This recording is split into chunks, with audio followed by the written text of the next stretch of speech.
So hey everyone, welcome back to another quick and very interesting tutorial. Where in this quick tutorial, I'm going to show you how you can change the shirt color in Premiere Pro. Now, in order to do it, first of all, click on this option of window and enable the effects panel right there. Now, under the effects panel, search for the effect that is named as change color to right there. If I search for this effect for color,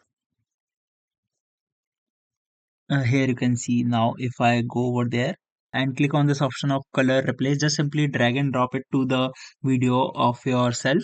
Now for example, let's say in this video I want to replace the green color right there, so I'll just simply need to select the target color, that means the color that I want to replace right there, and to the color of which I want to replace with.